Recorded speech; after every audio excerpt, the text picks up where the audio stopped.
हाँ सर, ये कह रहे हैं कि एनईपी के अंतर्गत 4 ईयर इंटीग्रेटेड टीचर्स प्रोग्राम भी चलाया जा रहा है जी।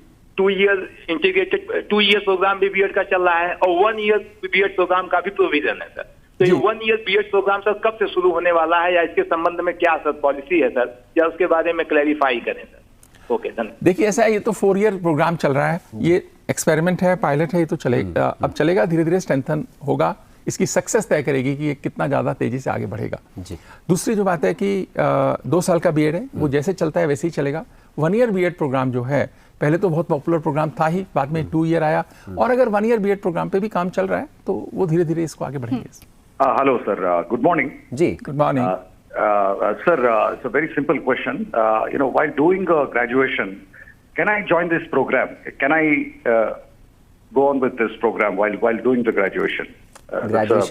नहीं, देखिए ये फुल टाइम प्रोग्राम है, ये कोई ऑनलाइन प्रोग्राम नहीं है, ये कोई पार्ट टाइम प्रोग्राम नहीं है। आप ग्रेजुएशन के साथ नहीं कर सकते। हाँ, लेकिन अगर किसी ने ग्रेजुएशन कर रखी है, वो करना चाहता है तो टेस्ट देना पड़ेगा, +2 के बेस पे एडमिशन होगा।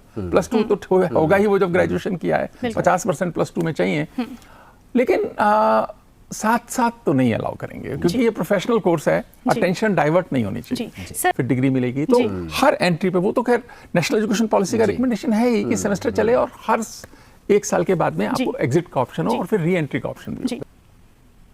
मेरा प्रश्न ये है कि मतलब जो लोग मतलब ट्रेन टीचर्स है, तो वो भी इस प्रोग्राम में जुड़ सकते हैं? और ये 4 साल का प्रोग्राम जो है वो मतलब उसमें क्या क्या कोर्सेज होते हैं, थोड़ा संक्षिप्त में बताइए।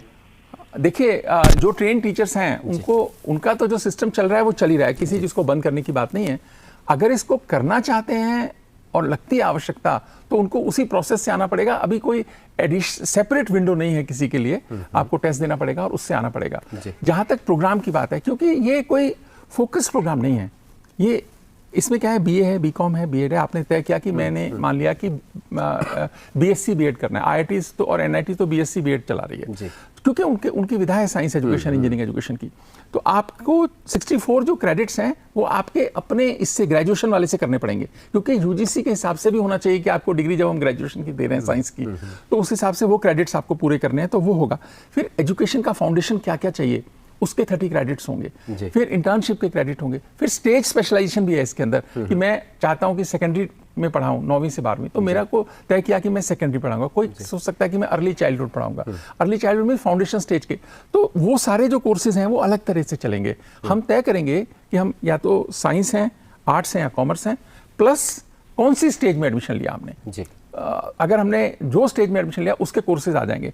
तो ये बहुत ना एक स्टूडेंट बेस्ड, स्टूडेंट सेंट्रिक है, क्रेडिट बेस्ड है, तो स्टूडेंट को ऑप्शंस भी अवेलेबल हैं कि वो किस तरह से कर सकते हैं। पर सर क्या आने वाले समय में कंपलसरी होगा कि आईटीईपी किया हुआ व्यक्ति ही टीचर होगा, जैसे अभी कई स्कूलों में बीएड? मैं मानता हूँ आज इस पे कहना बहुत जल्दी हो जाएगी बात। देखो इसकी सक्सेस तय करेगी कि भविष्य कैसे जाएगा, और अगर बहुत जबरदस्त लगा कि ये मीनिंगफुल है, यूजफुल है, सब है, तो ज्यादातर लोग करना चाहेंगे। लेकिन जो लोग ऑलरेडी बीए हैं, पढ़ाते हैं या कर चुके हैं, उनके रास्ते थोड़ी बंद करे जाएंगे, वो जैसे है वैसा ही चलने वाला है। और मैं नहीं समझता कि इतने बड़े देश में एक प्रोग्राम पूरे देश की रिक्वायरमेंट्स को पूरा कर सकता है। मैं तो ऐसा मानता हूं कि 2 साल का बीएड भी चलेगा ही।